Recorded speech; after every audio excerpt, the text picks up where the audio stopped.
दोस्तों, हम सभी इस दुनिया में एक जैसी हालत में पैदा होते हैं, नंगे, डरे हुए और अज्ञानी। लेकिन 35-40 की उम्र तक आते आते हम सभी की हालत एक जैसी नहीं रहती है। किसी की लाइफ में पैसे की कोई कमी नहीं रहती, तो कोई लोन और क्रेडिट कार्ड की जिंदगी को धक्का मार रहा होता है। पैसों की समझ से बढ़कर आज इस दुनिया में कोई समझ नहीं है। आप मेरी बात को मानोगे कि नहीं कि रिश्तों का बनना बिगड़ना भी आज पैसों के कारण ही होता है। आज के इस वीडियो में बात करेंगे मनी रूल्स के बारे में। पैसा ही पैसा होगा। कहते हैं पैसा भगवान नहीं, उसका छोटा भाई जरूर होता है। सुख तो नहीं, लेकिन सुख खरीदने का साधन जरूर है।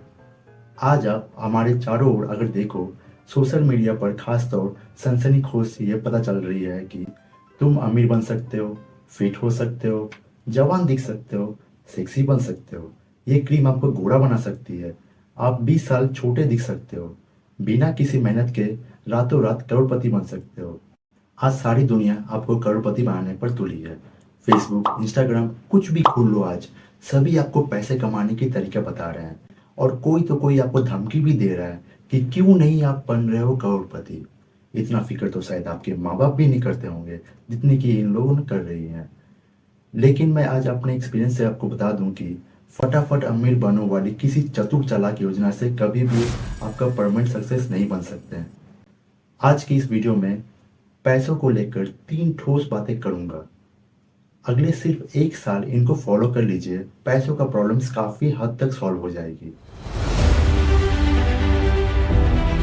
सबसे पहले मनी रूल नंबर 1।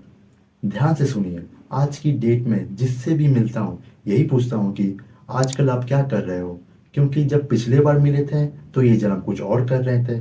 मुझे पूरा यकीन है कि जब अगली बार इससे मिलूंगा सब कुछ और कर रहे होंगे। आज के इस यंग जनरेशन को इतना ही कहना चाहता हूँ कि भाई, पेंडुलम की तरह बनना बंद करो। कभी इधर कभी उधर, कभी इधर कभी उधर। डिसाइड कर लो तसल्ली से बैठकर कि क्या करना चाहते हो। Be clear in your mind what you want in your life. Maximum लोगों को अब तक ये नहीं पता कि उनको करना क्या है। इनकी हालत ऐसी है कि गंगा हुए गंगाराम, जमुना गए जमुना दास। शेयर बाजार की 3-4 वीडियो देख ली तो इनको शेयर बाजार में कैरियर बनाना है। रियल एस्टेट की वीडियो देख ली तो अब रियल एस्टेट में जाना है। किसी ने क्रिप्टो का लॉलीपॉप पकड़ा दिया, अभी तक चूस रहे हैं, भले ही रस आ रहा हो कि नहीं। किसी ने कहा कि आ जाओ एफिलिएट मार्केटिंग करेंगे, तुम हाथ जोड़कर उसके पीछे चल दिए। साला कोई भी तुम्हें अपने स्कूटर के पीछे बिठा के ले जाता है। अरे भाई, पैसा तो तभी आएगा जब एक जगह टिक कर काम करोगे। इधर उधर गुलाटी मारने से कुछ नहीं होने वाला है। आज एक फील्ड चुनो जिसमें तुम सफल होना चाहते हो, बस इतना ही कर लो और अगले 5 साल उसमें टाइम दो। भगवान ने हर इंसान को एक खास प्रतिभा दी है। आप में यूनिक क्वालिटी जरूर है। सबसे पहले उस क्वालिटी को पहचानिए और फिर पूरी तरह से डेडिकेट होकर उस पर काम करना शुरू कर दीजिए। अगर आपको अब तक पता नहीं कि आपका क्वालिटी क्या है, तो सबसे पहले उसको पता लगाइए कि कौन सी चीज करना आपके लिए बहुत आसान होता है। किन चीजों को करने से लोग आपकी तारीफ करेंगे। ऐसा क्या करें जिसे दिन रात बिना थके तुम कर सकते हो। और फिर किसी की परवाह मत करो कि कौन क्या कर रहा है। मेरा विश्वास करना, ये सीख तुम्हारे लिए पैसों का संदूक खोल कर रख देगा। अब बात करेंगे मनी रूल नंबर 2 की। दोस्तों, आप जिस चीज को खरीद सकते हो इसका मतलब ये नहीं कि आपको उसको खरीद लेना ही चाहिए। किसी बेवकूफ शराबी की तरह कभी पैसे खर्च मत करना। मैंने ये गलती शुरू शुरू में की है। ये बात कभी 2022 के आसपास की होगी, जब मैं 30 से 40 हज़ार महीना कमा रहा था। मुझे 1 साल बाद इनकम टैक्स रिटर्न भरनी थी। तो सीए ने कहा कि बेटा, आपको इतना टैक्स भरना है। तो मैंने कहा मेरे पास तो पैसे ही नहीं है। आपने इतना कमाया कहाँ गया? मैंने बोला मुझे मालूम ही नहीं। और सच में मुझे मालूम नहीं था कि पैसों का कहाँ चला गया। उल्टा पुल्टा खर्च कर रहा था मैं। मेरे सीए ने कहा आपने 3 गुना ज्यादा कमाया और आपके पास पैसा ही नहीं है। अब तुम्हें और कमाना होगा ताकि टैक्स भर सको। और फिर मेरे सीए ने मेरी आंखें खोल दी। उसने कहा बेटा, होश में आ जाओ। मैंने तुम्हारे जैसे कितने को फने होते हुए देखा है। तुम अपनी मेहनत की कमाई किसी बेवकूफ की तरह खर्च कर रहे हो और तुम्हें ही नहीं पता कि तुम्हारा पैसा कहाँ गया। अगर ऐसा ही चलता रहा तो बेटा, अपना कब्र खुद ही खोद रहे हो। मेरे सीए ने उस दिन मुझे छोटी सी सलाह दी। उसने कहा कि एक छोटा सा नोटपैड लो, जेब में रखो और अगले 30 दिन तक होने वाले एक एक खर्चे को लिखो। और मैंने ऐसा ही किया। आज आपको भी ये सलाह दे रहा हूँ। आपको नज़र रखनी होगी। नज़र रखो पाई पाई जो खर्च करते हो उस पर नज़र रखो। एक छोटी सी डायरी और पेन जरूर लो और हर दिन लिखो जहाँ खर्च कर रहे हो। एक भी दिन छूटना नहीं चाहिए। मेरे कहने से सिर्फ 1 महीना तक इसे करके देखो। उसके बाद तुम्हारे पास तुम्हारी लाइफ का एक फाइनेंशियल एक्सरे हो जाएगा जिसे आप अपनी प्रायोरिटी के हिसाब से सुधार सकते हो। असल में जब कोई चीज़ सामने ही ना हो तो हमें पता ही नहीं चलता है कि हम क्या कर रहे हैं। एक छोटी सी डायरी और एक छोटा सा पेन आपकी किस्मत बदल सकती है। और मैं बहुत बड़े लोगों को पर्सनली जानता हूँ जो हर महीने अपनी ही फाइनेंशियल एनालिसिस करते हैं। हालांकि ये बहुत आसान है एक डायरी और पेन खरीद कर जेब में रखना। शायद इसलिए करना बहुत मुश्किल है। आसान चीज़ें को करना हमेशा हमें मुश्किल लगती है, लेकिन आप किसी भी तरीके से इसको कर लीजिए। और हाँ, एक सबसे ज़रूरी सलाह जो कि आज के समय में सबसे ज़रूरी मनी मैनेजमेंट लेसन है, और वो है हेल्थ में इन्वेस्ट करना। जी हाँ, मिडिल क्लास फैमिली के इंसान को गरीब में धकेलने के लिए सिर्फ एक बीमारी ही काफ़ी होती है। आप एक बार हॉस्पिटल में एडमिट हुए और सालों की सेविंग साफ। तो आपको सबसे पहले अपने परिवार का हेल्थ इंश्योरेंस जरूर करवाना चाहिए। आगे चलकर एक छोटी सी लेकिन इम्पोर्टेंट सेविंग जिंदगी में बहुत काम आती है। आप जिस भी एज में हो मेरे दोस्त, हेल्थ इंश्योरेंस करवाना जरूरी है। आपकी सारी बचत एक झटके में साफ हो सकती है। और हेल्थ इंश्योरेंस लेने से पहले कुछ चीज़ें जरूर चेक कर लीजिएगा, जैसे कि नेटवर्क हॉस्पिटल, कैशलेस ट्रीटमेंट और क्लेम सेटलमेंट रेशियो। सारे पॉइंट्स कंपेयर करने के लिए पॉलिसी बाजार बेस्ट प्लेटफॉर्म है, जहां 1 करोड़ का हेल्थ इंश्योरेंस भी मात्र 390 में शुरू हो जाता है। और हेल्थ इंश्योरेंस प्लान पर 25% तक का डिस्काउंट मिल रहा है। 80D के तहत 75,000 के टैक्स बेनिफिट भी आपको मिल रहे हैं। और सबसे अच्छी बात है कि आपको मिलेगा एक डेडिकेटेड रिलेशनशिप मैनेजर। अब समस्या है मनी रूल नंबर 3। आपसे एक सवाल पूछता हूँ। आमदनी होने पर यानी सैलरी आने पर, प्रॉफिट होने पर सबसे पहले आप क्या करते हैं? आप बोलेंगे घर के सारे खर्च करते हैं। और क्या करते हैं? बिजली का बिल भरते हैं, बच्चों की फीस भरते हैं, राशन का खर्च देते हैं, मोबाइल का बिल होता है, इंटरनेट का बिल होता है, क्रेडिट कार्ड का बिल और भी तमाम छोटे छोटे खर्चे होते हैं।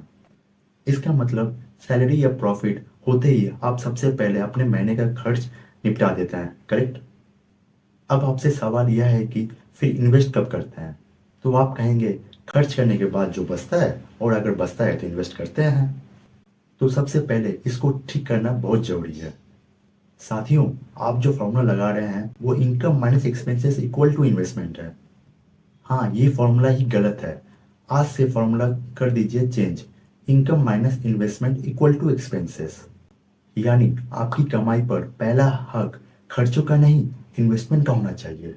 दोस्तों, पैसे को लेकर मेरी लाइफ की ये सबसे बड़ी इंपॉर्टेंट सीख है, जिसने मेरी मनी मैनेजमेंट की पूरी तरह से बदल दिया। वॉरेन बफेट कहते हैं कि खर्च करने के बाद जो पैसा बच जाए उसे इन्वेस्ट मत करो, बल्कि इन्वेस्ट करने के बाद जो पैसा बच जाए उसे खर्च करो। आप एक परसेंटेज फिक्स कर लीजिए। हमेशा याद रखना, इन्वेस्टमेंट की अमाउंट नहीं, परसेंटेज की अमाउंट इंपॉर्टेंट होता है। जैसे ही कमाई हो, सैलरी आए या प्रॉफिट हो, सबसे पहले आप परसेंटेज अलग कर दो और धीरे धीरे इस परसेंटेज को बढ़ाते जाएं। आप 10% से शुरू करें और 50% तक अपनी कमाई का 50% तक इन्वेस्ट करेंगे। आप बोलेंगे अपनी कमाई का 50% इन्वेस्ट कैसे करेंगे? इतना खर्च एक साथ उठाएंगे, मर नहीं जाएंगे? खर्च करने को बचेगा ही क्या? अरे मेरे भाई, आज ही 50% इन्वेस्ट करने थोड़ी ना बोल रहा हूँ, धीरे धीरे बढ़ाने को कह रहा हूँ। समझाता हूँ आपको। एक गांव में गडरिया था जो अपनी गाय को बहुत प्यार करता था। वो एक गाय को कंधे पर लेकर घूमता था। एक आदमी ने पूछा, इतना इम्पॉसिबल काम कैसे कर लेते हो? गाय को कंधे पर लेकर घूम रहे हो, इतनी बड़ी इतनी भारी गाय। गडरिया ने जवाब दिया, जब ये गाय पैदा हुई बहुत ही छोटी थी, तब से मैं इसे प्यार करता हूँ और तब से इसको हर समय अपने कंधे पर बैठाकर चलता हूँ। धीरे धीरे ये बड़ी हो गई क्योंकि मैं हर दिन इसे कंधे पर लेकर चलता हूँ, इसलिए मुझे इसकी आदत हो गई है। और इसका वजन कब बढ़ गया मुझे पता ही नहीं चला। साथियों, बचत के मामले में भी ऐसा ही होता है। मेरे दोस्त, जब आप सेविंग से प्यार करने लगे और उसकी आदत बढ़ जाएगी, तो अगर 50% भी अगर हुई तो आप आराम से कर लोगे। देखो भाई, जवानी अमीरी बनने का सबसे अच्छा समय है, और गरीब बनने का भी। जैसे टीवी का एक प्राइम टाइम होता है ना, वैसे ही बचत का भी एक प्राइम टाइम होता है, और वो है 20 से 40 साल। यंग जनरेशन को पहली सैलरी मिलते ही इसका 50% बचाना सीखना चाहिए। जी हाँ, और ध्यान रखना, सेविंग का मोटिव इन्वेस्टमेंट है, एक्सपेंसेस नहीं। अमीर का सबसे बड़ा नियम होता है इन्वेस्ट करो, बाकी लोगों के सबसे बड़ा नियम होता है खूब खरीदो। पॉप के शो थे एक माइकल जैक्सन, हर साल करोड़ों डॉलर कमाते थे, लेकिन उनके खर्चे अनाप शनाप थे। जानते हैं, मौत के समय उन पर कुछ 400 मिलियन डॉलर का उधार था। जरा सोचो, विवेक ओबेरॉय की आमदनी तो माइकल जैक्सन जैसी नहीं है, लेकिन ओबेरॉय खर्च में नहीं, इन्वेस्टमेंट में विश्वास करते हैं। विवेक ओबेरॉय के पास पोर्टफोलियो में म्यूचुअल फंड, शेयर्स, प्रॉपर्टी सब कुछ शामिल है। इन्वेस्टमेंट के नाम पर अगर आपको डर लग रहा है तो आप अकेले नहीं, सभी डरते हैं। ये हमारे डीएनए में है। आपने स्टीव जॉब और स्टीव वजनिक का नाम सुना होगा, लेकिन रोनाल्ड वेन का नाम नहीं सुना होगा। दरअसल रोनाल्ड एप्पल के तीसरे फाउंडर थे, उनके पास एप्पल की 10% की हिस्सेदारी थी। अफसोस यह है कि कंपनी शुरू होते ही उन्होंने अपनी 10% हिस्सेदारी मात्र $800 में बेच दी। आज उसका वैल्यू $1000 से भी ज़्यादा है। हाँ, ये बात सच है।